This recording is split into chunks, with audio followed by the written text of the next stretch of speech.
Hello viewers.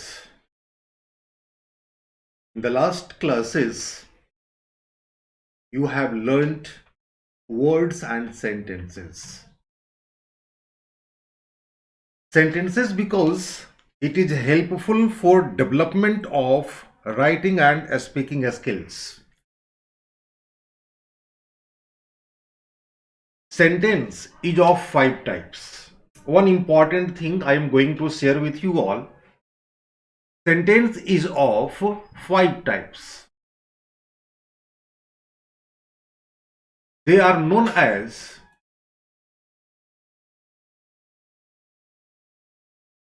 let me see. This sentence in the world of English is of 5 kinds, 5 types. They are popularly known as assertive sentence, interrogative sentence, imperative, optative and exclamatory. ये 5 प्रकार के sentence हैं जिन्हें हम प्रतिदिन लिखने का काम करते हैं और बोलने का काम करते हैं। यानी सेंटेंस ही वह मेरुदंड है जिसे हमें सीखना है, ध्यान देना है। ये सेंटेंस बनता किससे है? तो ये सेंटेंस बनता है शब्दों से, और शब्द जो हैं या शब्द के जो प्रकार हैं वह सिर्फ 8 प्रकार है। यानी एक छात्र जब 8 प्रकार के शब्दों को सीख जाता है तो उसके पास एक क्षमता डेवलप करती है सेंटेंस के निर्माण का। और एक सेंटेंस के अंदर में होता क्या है? तो अगर बेसिकली आप नोट करें तो एक सेंटेंस के अंदर में होता है एक सब्जेक्ट, एक वर्ब, एक ऑब्जेक्ट। हालांकि ऑब्जेक्ट 2 प्रकार के होते हैं, आपकी जानकारी में है, और एक कॉम्प्लीमेंट। इन सब्जेक्ट, वर्ब, 2 प्रकार के ऑब्जेक्ट और कॉम्प्लीमेंट को यदि हम पहचानने में कामयाब हो जाते हैं तो सिर्फ थोड़ी सी जानकारी आपकी राइटिंग और स्पीकिंग को मजबूत कर देता है। हम सेंटेंस को सीखते हैं, या मैं सेंटेंस को सिखाने का प्रयास कर रहा हूं, इसके पीछे का सिर्फ एक रीजन है, सिर्फ एक कारण है। क्योंकि सेंटेंस को ही आप लिखते हैं और सेंटेंस को ही आप बोलते हैं। आपका लिखना और बोलना, your writing and speaking, both must be balanced and strong. ये सेंटेंस की दुनिया जो 5 प्रकार से बनी हुई है, थोड़ा सा ध्यान देंगे और समझने का प्रयास करेंगे आप सभी। ये सेंटेंस की दुनिया जो 5 सेंटेंस से बनी हुई है, इसको समझने और सीखने के लिए हम 2 भागों में बांट सकते हैं। ये 2 भाग कहलाएगा। पहला भाग को बोलेंगे छोटा सेंटेंस, इसे मैंने अपने अंदाज से, अपने अनुभव से आपके साथ शेयर करने की कोशिश कर रहा हूं। अगर इसे आप पकड़ लेते हैं तो आपको सेंटेंस को पहचानने और समझने में बड़ी आसानी होगी। ये 5 प्रकार का सेंटेंस स्वभाव से 2 प्रकार का होता है। एक छोटा सेंटेंस और दूसरे को कहते हैं बड़ा सेंटेंस, जिसे आप लंबे सेंटेंस का नाम दे सकते हैं। छोटा सेंटेंस जो है यह भी 2 प्रकार का हो जाता है। अगर छोटा सेंटेंस का हम भाग करें तो यह भी 2 प्रकार का हो जाता है। और पहले सेंटेंस को हम जानते हैं एक नाम से, जिसे जाना जाता है एक्टिव सेंटेंस के नाम से, और दूसरा जो छोटा सेंटेंस का प्रकार है उसे हम लोग जानते हैं पैसिव सेंटेंस के नाम से।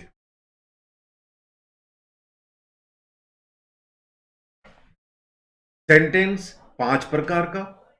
ये 5 प्रकार का सेंटेंस 2 भागों में बटा हुआ, छोटा और बड़ा। छोटा की श्रेणी में 2 सेंटेंस एक्टिव एंड पैसिव, और बड़ा की श्रेणी में भी 2 सेंटेंस। एक को कहते हैं डायरेक्ट सेंटेंस और दूसरा सेंटेंस को जाना जाता है इनडायरेक्ट सेंटेंस के नाम से। सवाल यह उठता है, यह जो डिवीजन मैंने बनाया इसके पीछे का मूल कारण क्या है? कारण यह है कि हम सेंटेंस को आपको क्लियर कर सकें कि एक्टिव सेंटेंस कौन है, पैसिव सेंटेंस कौन है, डायरेक्ट कौन है और इनडायरेक्ट कौन है। यदि आपने इन चारों को पहचान लिया तो फिर आपकी मस्तिष्क यह सोचने पर बिल्कुल सुविधा महसूस करेगी, आसानी महसूस करेगी कि हमें एक्टिव को लिखना है या पैसिव को, एक्टिव को बोलना है या पैसिव को, डायरेक्ट सेंटेंस का प्रयोग करना है या इनडायरेक्ट को। आप सहजता के साथ सेंटेंस की पहचान कर उसे लिख भी सकेंगे और बोल भी सकेंगे। सवाल यह उठता है कि एक्टिव सेंटेंस में क्या होता है। गौर से समझेंगे सभी। आप जानते हैं कि एक सेंटेंस के अंदर मात्र 4-5 चीजें होती हैं। एक सेंटेंस के अंदर सब्जेक्ट, वर्ब, 2 प्रकार का ऑब्जेक्ट और कॉम्प्लीमेंट, और इसे ही आपको पहचान लेना है। यदि कोई सेंटेंस एक्टिव है तो वहां पर क्या होगा, वह सेंटेंस छोटा होगा और उसमें कम से कम एक सब्जेक्ट मिलेगा और एक वर्ब मिलेगा। इसे मस्तिष्क में रखना है। अगर छोटा सेंटेंस है और एक्टिव सेंटेंस है तो उसमें कम से कम एक सब्जेक्ट होगा और एक वर्ब होगा। यानी जिस सेंटेंस में सब्जेक्ट है और वर्ब है तो वह सेंटेंस डायरेक्ट है। डायरेक्ट हम कह सकते हैं कि एक्टिव सेंटेंस है। और पैसिव सेंटेंस में आपको मिलेगा एक सब्जेक्ट नहीं, एक ऑब्जेक्ट मिलेगा और एक वर्ब मिलेगा। जिस वाक्य में आपको एक ऑब्जेक्ट और एक वर्ब मिल जाए वह एक्टिव नहीं हो सकता, वह पैसिव ही होगा। यह बताने की आवश्यकता नहीं है, आप इसे इस तरह से भी समझ सकते हैं कि एक्टिव सेंटेंस में सब्जेक्ट इंपॉर्टेंट होता है जबकि पैसिव वाले सेंटेंस में ऑब्जेक्ट इंपॉर्टेंट होता है। यह आगे सीखने को मिलेगा। छोटा सेंटेंस जब आप कहते हो तो छोटा सेंटेंस मीन्स या तो एक सब्जेक्ट एक वर्ब मतलब एक्टिव, या फिर एक ऑब्जेक्ट एक वर्ब मतलब पैसिव।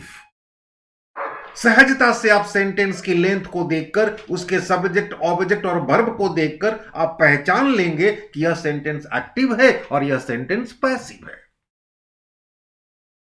डायरेक्ट की पहचान आसानी से कर सकते हैं। इसमें क्या होता है डायरेक्ट सेंटेंस में कि एक से अधिक आपको सब्जेक्ट मिलेगा और एक से अधिक आपको वर्ब मिलेगा, और यह बिल्कुल इन्वर्टेड कॉमा में होगा। डायरेक्ट सेंटेंस में एक से अधिक सब्जेक्ट की उपलब्धता होगी, एक से अधिक वर्ब की उपलब्धता होगी और इन्वर्टेड कॉमा में होगा। बहुत इंपॉर्टेंट। और यदि आपने नियमों को सीखकर इन्वर्टेड कॉमा को, जिसमें कि एक से अधिक सब्जेक्ट और एक से अधिक वर्ब है, हटा देते हैं तो वह सेंटेंस इनडायरेक्ट हो जाता है। एक से अधिक सब्जेक्ट एक से अधिक वर्ब यदि इन्वर्टेड कॉमा में है तो वह डायरेक्ट कहलाता है, और यदि आप इन्वर्टेड कॉमा को नियमों के आधार पर हटा देते हैं तो वह सेंटेंस आपका इनडायरेक्ट हो जाता है। एक छात्र को, एक सीखने वाले को ध्यान यह देना है कि ये 5 सेंटेंस जो आप देख रहे हैं सबसे ऊपर में, जिसकी 5 प्रकार है, इस प्रकार को मस्तिष्क में भर लें। जैसे इसको मस्तिष्क में भरेंगे तो आपको दिखाई पड़ेगा कि उस वाक्य में अगर सब्जेक्ट है इंपॉर्टेंट और एक वर्ब है वहां पर तो वह सेंटेंस एक्टिव होगा, और यदि उस वाक्य में ऑब्जेक्ट इंपॉर्टेंट है और एक वर्ब है, छोटा सेंटेंस है, तो वह आपका पैसिव होगा। और यदि एक से अधिक सब्जेक्ट, एक से अधिक वर्ब इन्वर्टेड कॉमा में है तो वह आपका डायरेक्ट कहलाएगा, और यदि आप नियमों के मुताबिक उस इन्वर्टेड कॉमा को हटा देते हैं तो वह आपका इनडायरेक्ट सेंटेंस कहलाएगा। अगर गौर से देखें तो अंग्रेजी की दुनिया कुछ इसी तरह से बनी हुई है। हम सेंटेंस को समझना शुरू कर दें, पहचानना शुरू कर दें, तो इसमें कोई शक नहीं कि अंग्रेजी लिखना और बोलना आपके लिए बहुत आसान हो जाए। उम्मीद करता हूं कि आप इस तथ्य को, जो आज मैंने आपके साथ शेयर किया, अपने अनुभव के आधार पर आपको फायदा पहुंचाएगा सेंटेंस को जानने में, समझने में और पहचानने में। इस बात को याद रखेंगे। अभी हम लोग टेंस को खत्म किए हैं, और टेंस को समाप्ति के बाद अब नए नए सेंटेंस पैटर्न बनेंगे। आपको याद होगा कि टेंस में मैं आपके साथ एक टेंस को सिखा रहा था और आपके साथ 10 सेंटेंस उसको चेंज करके इंट्रोगेटिव फॉर्म में, इंट्रोगेटिव निगेटिव फॉर्म में, why, where, when, how, who और व्हाट से 10 सेंटेंस का निर्माण हम लोग कर दे रहे थे। मैं उम्मीद करता हूं कि टेंस का वह पैटर्न, टेंस का वह स्ट्रक्चर आपको याद होगा। हर टेंस की स्ट्रक्चर अलग अलग है, और हर टेंस की पहचान उसकी नाक से होती है और उसमें उपलब्ध यूज होने वाले मेन वर्ब से होता है। आज की क्लास में मैं एक ही बार में ज्यादा मात्रा में सेंटेंस आपके साथ शेयर कर रहा हूं, और ये ज्यादा मात्रा में इसलिए कि टेंस पर आपकी पकड़ बन चुकी है। अगर टेंस पर आपकी पकड़ नहीं बनेगी तो फिर इन्हें आप सीखने में असहजता महसूस करेंगे। तो चलते हैं और नए पैटर्न को सीखते हैं। जस्ट आफ्टर टेंस जल्द ही मॉडल से परिचय मैं कराने जा रहा हूं, जिनका परिचय मैंने आपको पास्ट परफेक्ट कंटिन्यूअस के क्लास के दौरान दिया था। आज कुछ सेंटेंस पैटर्न को सीखते हैं तेज गति से। हो सकता है कि आज 70-80 सेंटेंस पैटर्न आप सीख जाए। ये आप पे डिपेंड करता है कि आप इनको कितना जल्दी मस्तिष्क में सेट करते हैं और अपनी दैनिक जीवन में लिखने और बोलने का प्रयास करते हैं। गौर करेंगे, हम लोग अब टेंस से बाहर हैं, फिर भी मैं ले रहा हूं एक पैटर्न और सहायक क्रिया के रूप में ले रहा हूं इज, एम, आर को। अगर मैं आपसे पूछूं कि ये जम आर किस टेंस में होता है तो आप सहजता से बोलेंगे सर ये तो प्रेजेंट कंटिन्यूअस में इस्तेमाल किया जाता है। बिल्कुल सही है। मैं इस इज एम आर के साथ एक छोटा सा शब्द का प्रयोग कर रहा हूं और वो शब्द है टू। ये टू आपकी प्रीपोजिशन के नाम से जाना जाता है। इसे हम इंफिनिटिव भी कहते हैं। और टू की विशेषता यह है कि टू के बाद जब भी कोई वर्ब आएगा, वर्ब को आप पहचानना शुरू कर दिए हैं, पहचानते हैं, टू के बाद जब भी कोई वर्ब आएगा तो वह हमेशा वर्ब का पहला फॉर्म में होगा। और जब वर्ब आ जाता है तो उसके बाद गारंटीड है कि ऑब्जेक्ट ही आता। और जब ऑब्जेक्ट आ जाता है तो इस डॉट डॉट डॉट से आप समझते हैं कि सेंटेंस की बची हुई सारे शब्दों को यहां पर जगह दे देंगे। और यदि आप शुरुआत को देखें तो ये इज के पहले अक्सर हम सब्जेक्ट को हिलाते हैं और खेल खेल में एक सेंटेंस का पैटर्न तैयार हो गया। अगर आप इस पैटर्न पर अपनी बात को लिखते हैं या बोलते हैं तो एक अर्थ देगा। मैं हिंदी में उसे समझाने का प्रयास कर रहा हूं, गौर कीजिएगा। अगर ऐसा पैटर्न हुआ तो मुख्य क्रिया के साथ आपको यह मिलता है एक शब्द, वाला है, वाली है। मुख्य क्रिया के साथ आपको मिलेगा, यह भाव देगा, यह अर्थ देगा। हिंदी को आपको नहीं पकड़ना है, हिंदी को सिर्फ मस्तिष्क में रख लेना है। जैसे जैसे वह, बाजार जाने वाला है। अब अगर इसकी पहचान को आप टेंस में ढूंढेंगे तो नहीं मिलेगा। टेंस बेसिक यूनिट है, बेस है, उसे आपने मस्तिष्क में रख लिया है। अब उसके आधार पर नए नए सेंटेंस जिसके द्वारा आप अपनी मन की भावनाओं को व्यक्त कर सकेंगे, दिखा सकते हैं। पैटर्न आपके सामने है, आराम से आप कर सकते हैं। वह बाजार जाने वाला है, it means he is to go to market. जब ऐसा आप बोलेंगे या लिखेंगे तो यह भाव आ जाएगा। अब इस वाक्य को यदि आप इंट्रोगेटिव करें, क्या वह बाजार जाने वाला है, is he to go to market, note of interrogation. वह बाजार नहीं जाने वाला है, he is not to go to market.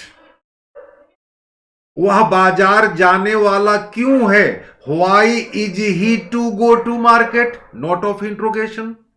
वह बाजार जाने वाला कब है, when is he to go to market.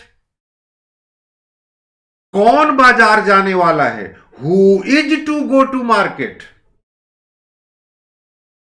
वह क्या खरीदने वाला है, what is he two by, note of interrogation. इस पैटर्न के आधार पर आप एक नहीं 10 सेंटेंस का निर्माण कर सकते हैं। और यह निर्माण करने की प्रवृत्ति, आदत मैंने आपको प्रारंभ से लगाया है। अब दूसरे पैटर्न की तरफ चलते हैं। आज गति थोड़ी तेज होगी, मस्तिष्क में आप लोग भी तेज गति से भरने का प्रयास करेंगे। इस बार सेकंड में मैं ले रहा हूं पैटर्न को, वह है आपका वाज और वेयर। इस वाज वेयर के साथ मैं इसी शब्द को डाल रहा हूं टू। जाहिर सी बात है, टू के बाद हम V1 कर देंगे, उसके बाद ऑब्जेक्ट, उसके बाद अदर वर्ड्स, वाज और वेयर के पहले सब्जेक्ट। एक नया पैटर्न फिर खेल खेल में तैयार हो गया। अर्थ क्या देगा, अर्थ यह देगा वाला था, वाली थी, मुख्य क्रिया के साथ रहेगा। अब इस वाक्य को जैसे एक एग्जाम्पल के द्वारा समझते हैं। जैसे वह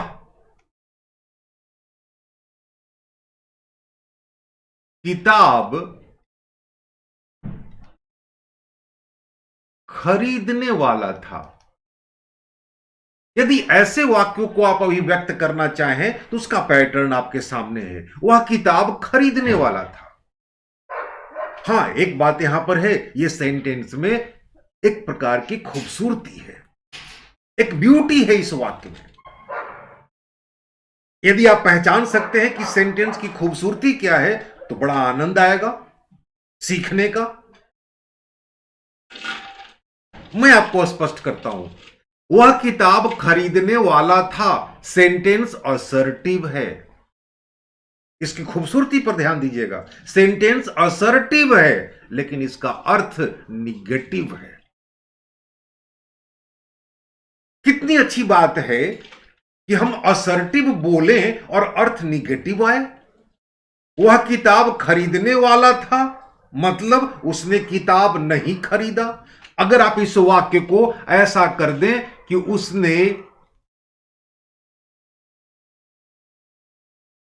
किताब नहीं खरीदा, ये आप सीख चुके हैं, ये पास्ट इंडेफिनिट का सेंटेंस है। मुझे इस सेंटेंस को सिर्फ तुलना कर रहा हूं। वह किताब खरीदने वाला था, उसने किताब नहीं खरीदा। दोनों का अर्थ आपको एक जैसा मिल रहा है या अलग अलग अर्थ मिल रहा है? आप बोलेंगे कि सर अर्थ तो बिल्कुल एक जैसा मिल रहा। English is nothing but the study of expression. अंग्रेजी कुछ नहीं है। आपको यह समझ डेवलप करना है कि हम अपने एक्सप्रेशन को कैसे एक्सप्रेस करें, कितनी खूबसूरती से एक्सप्रेस करें। कोई जरूरी नहीं है कि एक वाक्य को हम एक ही तरह से लिख सकते हैं। एक वाक्य को हम अलग अलग पैटर्न से लिख सकते हैं, अलग अलग तरीके से लिख सकते हैं। जैसे किसी ने कहा कि इस बिल्डिंग में 20 कमरे हैं, इस बिल्डिंग में 20 कमरे हैं, तो हम ये कह सकते हैं there are 20 rooms in this building. कोई इसको ऐसा भी कह सकता है दिस बिल्डिंग हैज 20 रूम्स। कोई यह भी कह सकता है 20 rooms are available in this building. कोई यह भी कह सकता है this building consist of 20 rooms. हम हिंदी के भाव को पकड़े, हिंदी हमारी मातृभाषा है, इसके भाव को पकड़े समझ को डेवलप करने में। इस वाक्य की वह किताब खरीदने वाला था, इसकी खूबसूरती क्या है? तो इसकी खूबसूरती यह है कि सेंटेंस असर्टिव है, लेकिन अर्थ इसका जो निकलता है वह निगेटिव है। उसने किताब नहीं खरीदा, वह किताब खरीदने वाला था, दोनों का मीनिंग लगभग एक जैसा है। वह किताब, उसने किताब नहीं खरीदा, आपको लिखना आता है, लेकिन वह किताब खरीदने वाला था, इसको कैसे लिखें? इसको लिखने का पैटर्न सामने है। You should write he was to buy a book. This is quite simple. अगर इस वाक्य को आप ऐसा कर देते हैं कि क्या वह किताब खरीदने वाला था, तो was he to buy a book. वह किताब खरीदने वाला नहीं था, he was not to buy a book. वह किताब खरीदने वाला कब था, when was he to buy a book. कौन किताब खरीदने वाला था, who was to buy a book. आप 10 पैटर्न इसका चेंज कर सकते हैं और लिखने का, बोलने का प्रैक्टिस कर सकते हैं। प्रैक्टिस तो करना पड़ेगा। प्रैक्टिस नहीं करेंगे तो जितनी चीजों को आप सीख रहे हैं ये सब आपके मस्तिष्क से निकल जाएगा। किसी चीज को सीखना आसान नहीं होता, और अच्छी चीज को सीखना तो और तकलीफदायक होता है और टफ होता है। पेशेंस व्यक्ति खोना शुरू कर देता है अच्छी चीजों को सीखने में।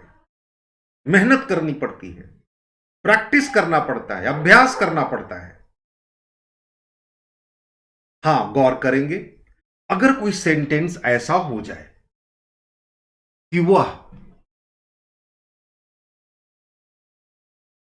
दूध वाला है, अब इस वाक्य को देखकर आप यह ना समझ लेंगे कि सर ने कहा है कि वाला है लगा होगा तो यह पैटर्न होगा। ध्यान ये रखना है कि वाला किसके साथ? मुख्य क्रिया के साथ, वर्ब के साथ, नाउन के साथ नहीं, वर्ब के साथ वाला है, वाली है आए, तब ये पैटर्न को आप यूज करेंगे। अब वह दूध वाला है, इट मीन्स क्वाइट सिंपल। दूध आपका नाउन है, हमें सिंपल लिखना चाहिए कि ही इज अ मिल्कमैन। इतना तो मस्तिष्क आपको चलाना पड़ेगा। वाला है, वाली है, जब वर्ब के साथ रहेगा तो यह पैटर्न आपका काम करेगा। नाउन के साथ होगा तो यह पैटर्न बिल्कुल काम नहीं करेगा। इस बात का ख्याल रखेंगे। अब ये 2 सेंटेंस पैटर्न बड़ी आसानी से आपके सामने से गुजर गई। ये 2 नहीं है, इसके अंदर 20 है, और आज ही की तारीख में इसे पचा भी लेना है, एडजस्ट कर लेना है अपने मस्तिष्क में। अब चलते हैं तीसरे पैटर्न की तरफ, गौर करेंगे। इस बार मैं फिर से ले रहा हूं इज एम आर को, फिर से इज एम आर को मैं ले रहा हूं, और इसके साथ सिर्फ टू नहीं जोड़ूंगा, बल्कि इस बार लेकर आ रहा हूं अबाउट टू को। अबाउट हमारा प्रीपोजिशन है, टू हमारा इंफिनिटिव है। टू के बाद V1 ही होता है, नियमावली वही है। उसके बाद हम ऑब्जेक्ट को डालते हैं, ऑब्जेक्ट के बाद अदर वर्ड्स, नेचुरली इसके पहले एक सब्जेक्ट डाल देंगे। थोड़ा सा चेंजेज किया तो सेंटेंस के अर्थ में भी चेंजेज आ जाएगा और एक नया पैटर्न बन गया। जब आप ऐसा पैटर्न में अपनी बातों को लिखेंगे या बोलेंगे तो इसका अर्थ मिल जाएगा। आपके समझने के लिए मैं दे रहा हूं, इसका अर्थ मिल जाएगा मुख्य क्रिया के साथ को है। को है। मैं जानबूझकर ऊपर का ही सेंटेंस लेता हूं एग्जाम्पल के लिए, जैसे वह बाजार जाने को है। अब यहां पर एक बात को समझना जरूरी होगा, वह बाजार जाने वाला है, वह बाजार जाने को है, दोनों एक ही तरह का वाक्य या दोनों में अंतर। छात्र ये कहते हैं लगभग लगभग सर अर्थ मिलता जुलता है, दोनों एक ही है।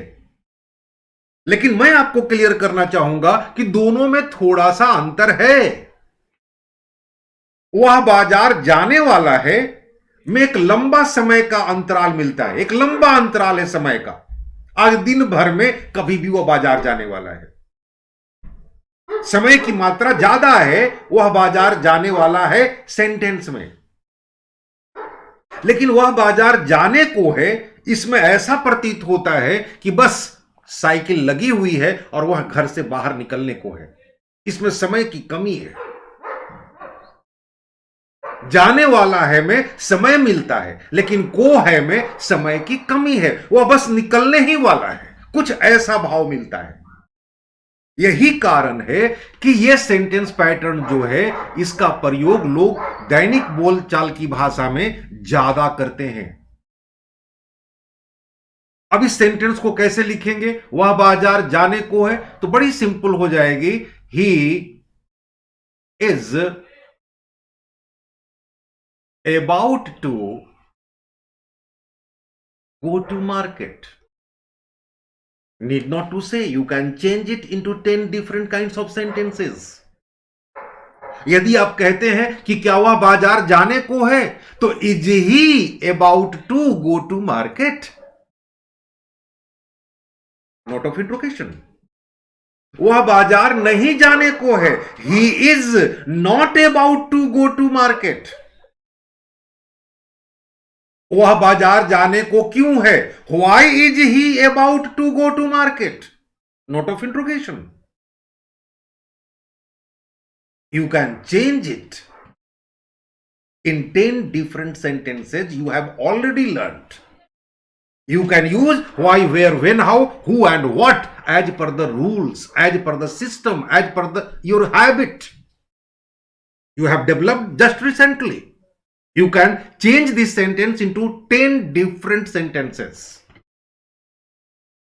I hope it will be clear. Now let us switch over to the fourth point.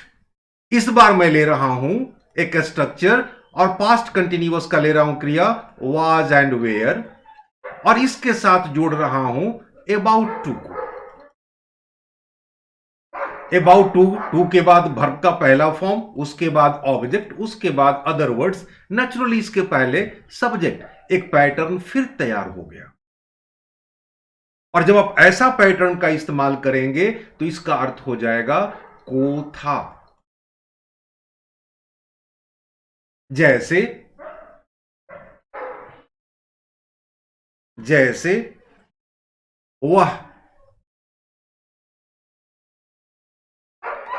बाजार से किताब खरीदने को था। मैं फिर से जानना चाहूंगा आपसे, क्या यह सेंटेंस सुंदर है? अगर सुंदर है तो इसकी सुंदरता क्या है? उत्तर आपको महसूस हो रहा होगा। इसकी सुंदरता यह है कि सेंटेंस असर्टिव है, लेकिन इसका अर्थ निगेटिव है। कैसे? वह बाजार से किताब खरीदने को था, मतलब उसने बाजार से किताब नहीं खरीदा। तो उसने बाजार से किताब नहीं खरीदा, इसका अंग्रेजी आपको लिखने आता है, that is past indefinite tense. लेकिन वह बाजार से किताब खरीदने को था, इसका एक्सप्रेशन कैसे करें? स्ट्रक्चर आपके सामने है। Sentence will B he was about to buy a book from the market। 10 sentence में तोड़ दीजिए। आप जानते हैं 10 सेंटेंस करना, assertive, interrogative negative, why, where, when, how, who and what. एक आदत मैंने आपके अंदर डेवलप कर दी है, और आदत बहुत सुंदर चीज है। दो ही तरह की आदतें होती हैं व्यक्ति के पास, एक अच्छी आदत और एक बुरी आदत। और मैं आपको यहां पर बताना चाहूंगा कि आदतों से ही, अच्छी आदतों से ही चरित्र का निर्माण होता है। यदि आपके पास आदतों का, अच्छी आदतों का एक संग्रह है, तो निसंदेह आपको जीवन में कामयाब होने से कोई नहीं रोक सकता। अच्छी आदत को डेवलप करना चाहिए। अब यह बताने की जरूरत नहीं है कि अच्छी आदतें किसे कहते हैं, कौन सी होती हैं, और बुरी आदतें किसे कहते हैं, कौन सी होती है। इतना समझने, जानने और महसूस करने का ज्ञान तो आपके पास है ही। लेकिन ध्यान रखें, अच्छी आदतें, good habits forms your character, and if your character is strong, naturally you can be successful everywhere, wherever you go, whatever you want। तो अपनी आदत के मुताबिक जो 10 सेंटेंस पैटर्न है, इनको आप चेंज कर सकते हैं। जैसे वह बाजार से किताब खरीदने को कब था, when was he about to buy a book from the market, note of interrogation। बोलने की आदत भी डेवलप करनी है आपको, प्रैक्टिस करना होगा बार बार बोलकर। वह बाजार से किताब खरीदने को क्यों था, why was he about to buy a book from the market. कौन बाजार से किताब खरीदने को था, who was about to buy a book from the market. You can change it. और यदि आप गौर से देखें तो थोड़े ही समय में हम लोग 4 सेंटेंस पैटर्न को देखा है, लगभग 40 तरह के सेंटेंस हम लोग बोल सकेंगे और लिख सकेंगे। आगे बढ़ता हूं, आगे का सेंटेंस पैटर्न। मैं सेंटेंस इसलिए भी सिखाने का प्रयास कर रहा हूं ताकि आपका लिखना और बोलना स्ट्रांग हो। जो आप सोचें बोल जाए, जो आप लिखना चाहें लिख डालें। अगली सेंटेंस, इस बार मैं प्रेजेंट परफेक्ट की नाक को ले रहा हूं, ऑक्सिलरी को ले रहा हूं। हैज और हैव होता है प्रेजेंट परफेक्ट का नाक।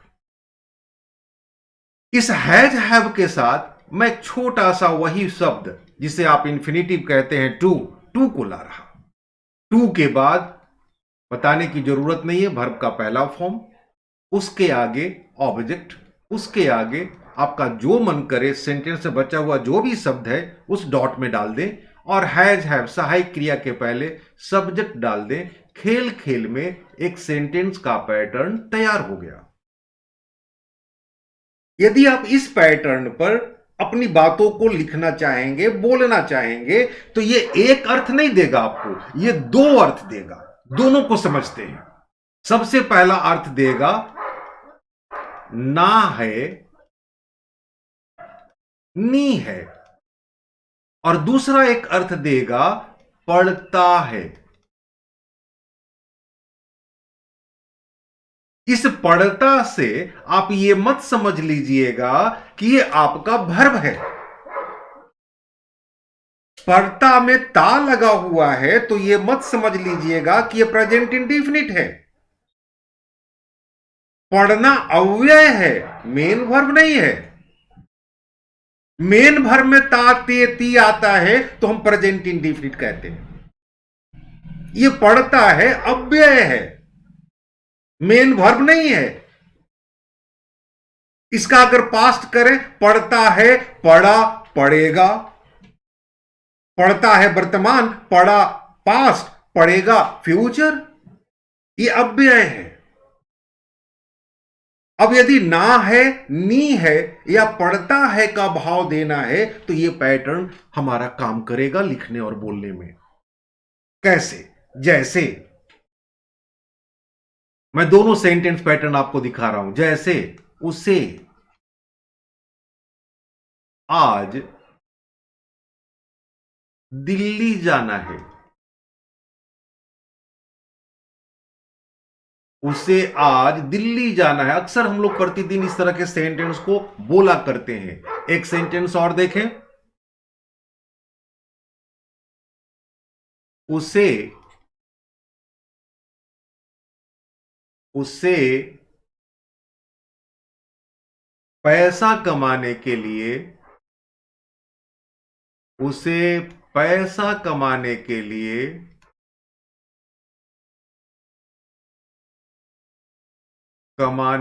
लिए शहर में रहना पड़ता है।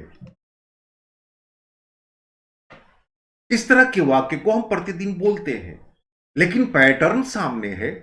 कैसे लिखना है उसका पूरा का पूरा स्ट्रक्चर सामने है, तो लिखना बिल्कुल आसान। उसे आज दिल्ली जाना है, इट मीन्स हम सिंपल वे में लिख देंगे he has to go to Delhi. उसे पैसा कमाने के लिए शहर में रहना पड़ता है। He has to leave in town to earn money. हां, एक बात यहां पर ध्यान रखेंगे। आमतौर पर छात्र के पास मस्तिष्क में यह होता है कि जहां भी हिंदी में उन्होंने के लिए देखा, फोर का प्रयोग करते हैं। नहीं करना चाहिए। एक ही सेंटेंस में जब दो दो काम हो और के लिए का प्रयोग किया गया हो तो फोर नहीं, टू का प्रयोग करना चाहिए। जैसे वह किताब खरीदने के लिए बाजार गया, पास्ट इंडेफिनिट टेंस में वह किताब खरीदने के लिए बाजार गया। एक के बाद दूसरा चीज है, एक ही सेंटेंस में एक काम के बाद दूसरा काम है। तो हमें यह कहना चाहिए he went to market to buy a book. इस बात को समझेंगे। He went to market to buy a book. यह पैटर्न बिल्कुल वैसा ही है। उसे पैसा कमाने के लिए शहर में रहना पड़ता है। फोर का प्रयोग ना करें, एक ही सेंटेंस में दो काम है, एक के बाद दूसरा। तो वैसी स्थिति में आपको कहना चाहिए he has to live in the town to earn money.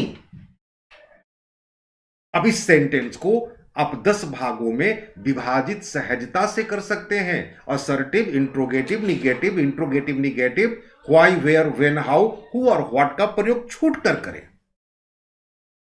Hope you understand this one. Now the next sentence pattern गौर करेंगे। हम लोगों ने अभी तक 50 सेंटेंस को लिखने की क्षमता डेवलप कर ली है इतनी जानकारी को प्राप्त करने के बाद। अगला सेंटेंस पैटर्न है, और इस बार मैं ले रहा हूं सहायक क्रिया को ही पास्ट परफेक्ट से।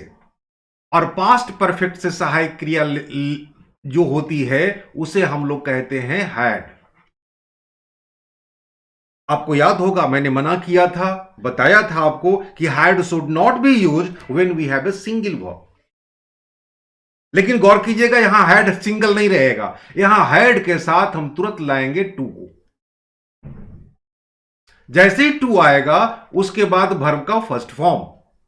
वर्ब के आगे हम ऑब्जेक्ट को डालेंगे, ऑब्जेक्ट के आगे जो भी सेंटेंस का वर्ड्स बचा हुआ है उसको रख देंगे, और हैड के पहले हम सब्जेक्ट को डाल देंगे, तो एक नया सेंटेंस पैटर्न फिर से तैयार। यह सेंटेंस पैटर्न आपको दो अर्थ देगा। पहला अर्थ देगा ना था, नी थी, और दूसरा अर्थ देगा पढ़ा, जो अभी अभी आपने अव्यय के रूप में देखा पढ़ता है। दो अर्थ देगा ये भी, और दोनों को मस्तिष्क में रखना है। जैसे उसे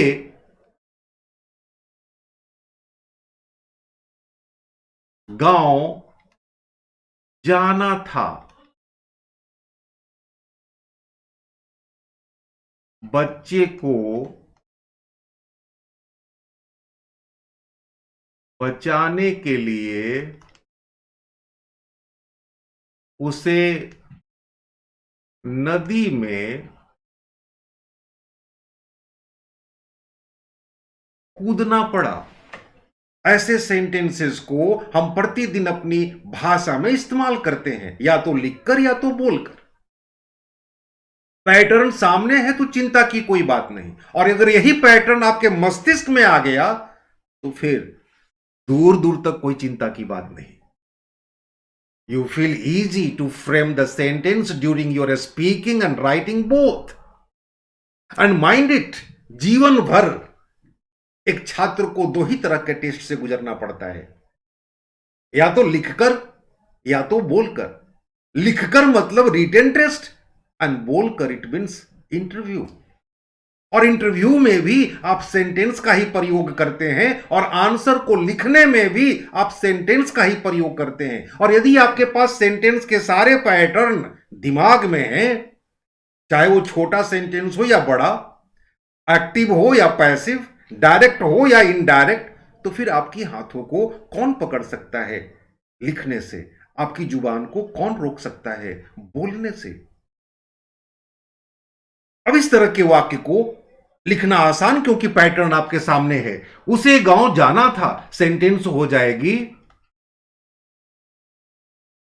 ही had to go to village. He had to go to the village. बच्चे को बचाने के लिए उसे नदी में कूदना पड़ा। He had to jump into the river to save the child. It's become very easy when you come to know the sentence pattern. Sentence pattern is also quite easy to understand. By the help of this sentence pattern, you can change the sentences into 10 different sentences. You can use different verb also. You can use different subject also. It totally depends up to you. और इसके आधार पर हम अलग अलग प्रकार के sentence का निर्माण कर लेंगे। अब तक हम लोगों ने 60 सेंटेंस, क्योंकि एक पैटर्न में 10 सेंटेंस समाहित है, 60 सेंटेंस को देख लिया है, जो क्लास के बाद आप प्रैक्टिस करें लिखने का, बोलने का। अगला सेंटेंस को देखते हैं।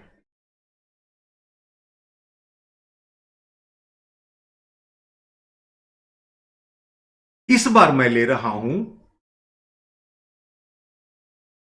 फ्यूचर परफेक्ट से।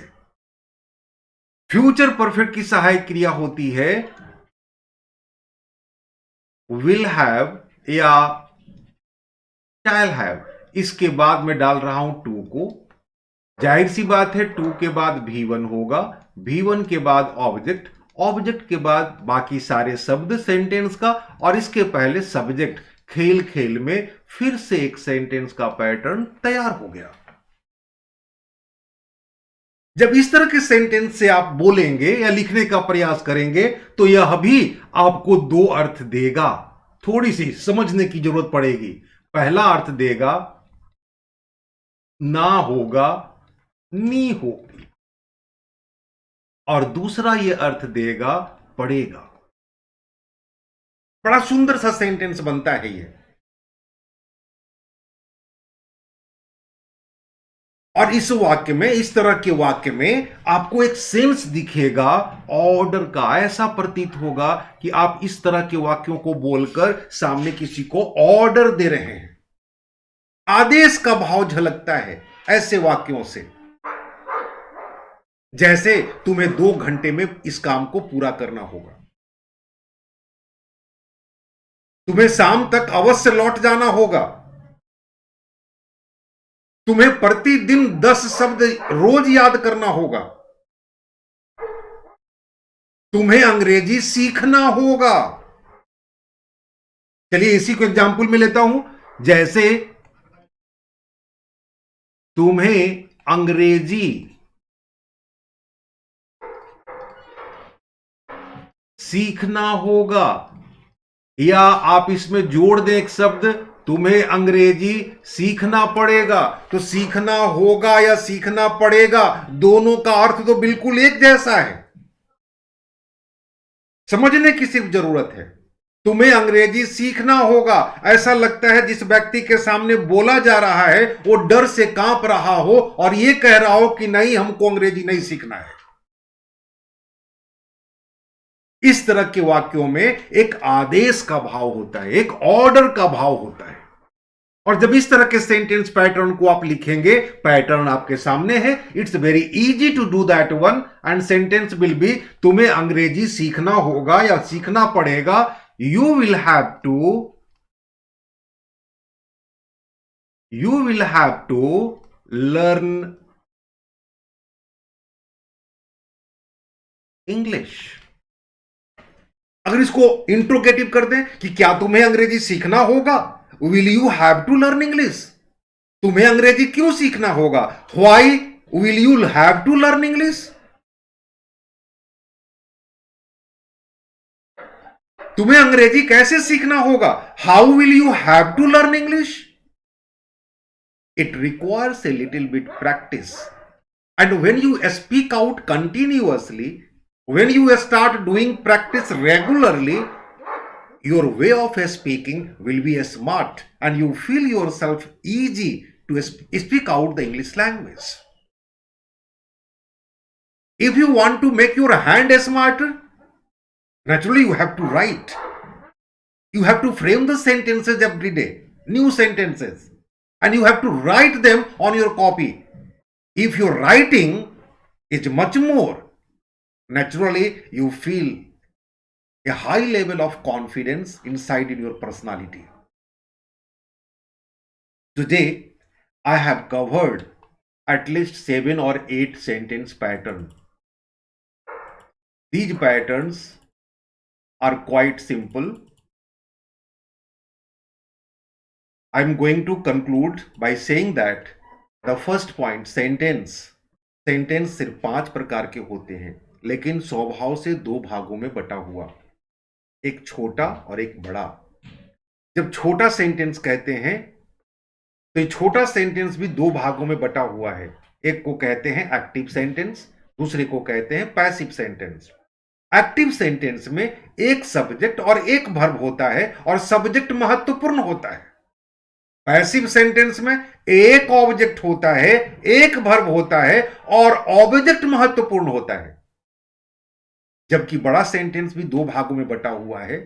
पहला को जानते हैं डायरेक्ट सेंटेंस के नाम से, और डायरेक्ट सेंटेंस में एक से अधिक सब्जेक्ट भी होता है, एक से अधिक वर्ब भी होता है, लेकिन वो इन्वर्टेड कॉमा में होता। जैसे ही आप इन्वर्टेड कॉमा को हटाने की विधि को सीख लेते हैं तो वह सेंटेंस इनडायरेक्ट हो जाता है। इतने ही के आधार पर आपके मस्तिष्क को विचार करना है, सोचना है और सीखना है।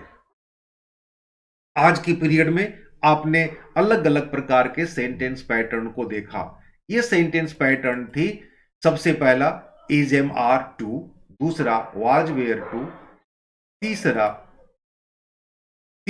Is am are about to, चौथा was were about to, 5 has have to, 6 had to, 6 had to, and last will have to and shall have to। अगर आप गौर से देखें, मैं कोशिश करता हूं कि आपको इसी क्लास में इसे याद करा दूं।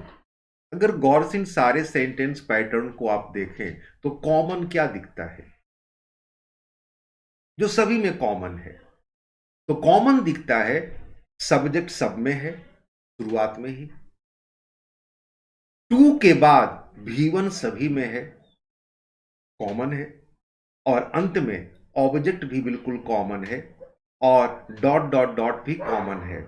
तो यदि हम अनकॉमन को दिमाग में रख लें, बार बार बोलकर, बार बार लिखकर, मैं रटने की सलाह किसी को नहीं देता हूं। बार बार लिख कर, बार बार बोल कर, प्रैक्टिस कर अगर दिमाग में रख लेते हैं तो सब कुछ याद हो जाएगा।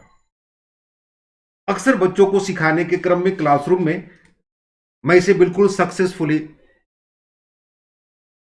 तैयार किया हूं छात्रों को। गौर कीजिएगा, 2 लाइन 2 मिनट में आपकी क्लियरेंस हो जाएंगी। कॉमन को आप पकड़ रहे हैं। Is to, am to, are to, वाला है, वाली है। अब टू के बाद क्या होगा तो V1, V1 के बाद क्या होगा ऑब्जेक्ट, ऑब्जेक्ट के बाद क्या होगा तो डॉट डॉट डॉट, और इज के पहले क्या होगा सब्जेक्ट। ये मस्तिष्क में सेट है। तो बीच वाले को याद कर लेते हैं। Is to, am to, are to, वाला है, वाली है।